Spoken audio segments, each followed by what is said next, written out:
Hey, what's going on, everybody? It's ETA Prime back here again. Recently, I went hands-on with the upcoming ROG Xbox Ally X and the ROG Xbox Ally. It's no secret, they've announced these handhelds, and a few months ago, we got some leaks. In those leaks, the pictures weren't great, and it definitely didn't look like a really nice-looking handheld. But after getting this in my hands for a little while, I enjoy what they've done. I think that Asus and Xbox have done a great job with this. And the way I can explain it here, and I mean, just by the looks of it, we've got an ROG Ally X mixed with an Xbox controller. Now, there's two versions. We've got a higher end version, which is going to be the black version here. And we've got the white version, which is going to come in with less RAM, less storage, and a lower end APU. But both of these APUs are actually brand new from AMD.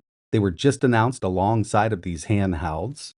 And what Xbox has done with Windows is really interesting because once you boot this unit up, it's actually not going to go directly to the desktop. The desktop is basically disabled and it's going to bring us into their game launcher, which is going to save RAM, it's going to save resources, and it's going to be really interesting to see this once it's fully implemented. And with the handhelds that I was testing, it was implemented really, really well. I could switch between apps on the fly using the Xbox button in the top left-hand corner.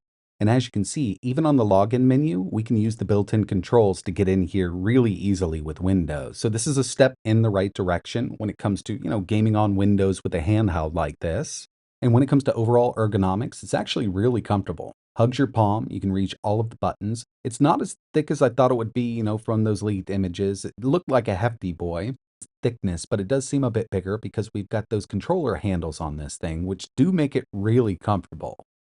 I also brought the Legion Go S with me just to kind of get a size comparison. And as you can see here, I mean, the Legion Go S does have a larger screen because these new Xbox Allies do have the same display that we saw in the ROG Ally and the Ally X.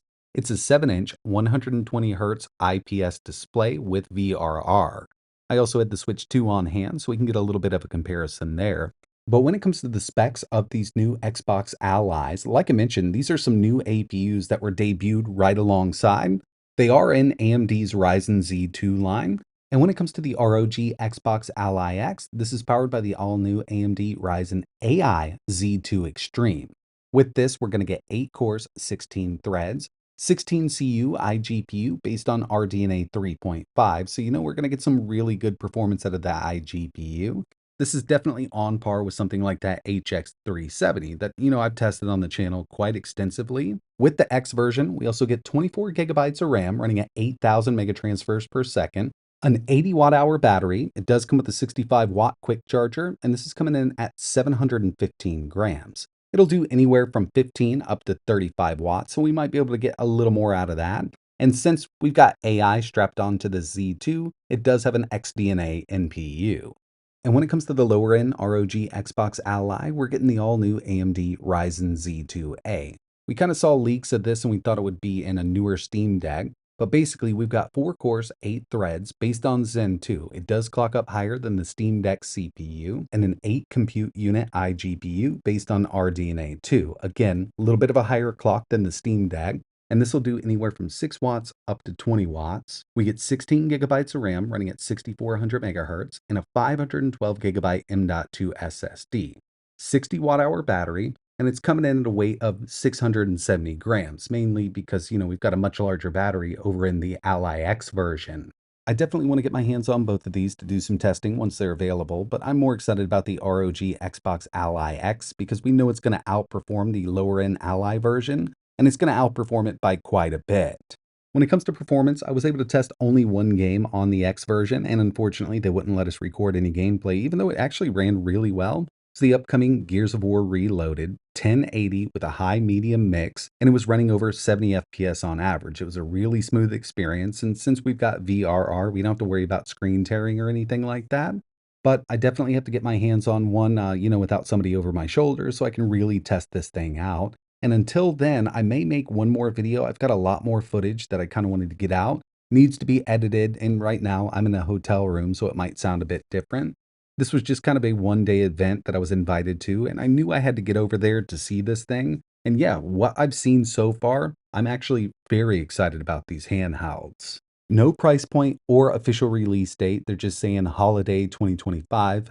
But when it comes to that, Ryzen AI Z2 Extreme, I expect it to be on par with the ROG Ally X now, if not maybe a bit higher. I'm not exactly sure which way they're going to go with it.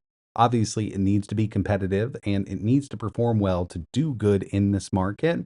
I've got faith in what they've done here, at least with the Ally X version.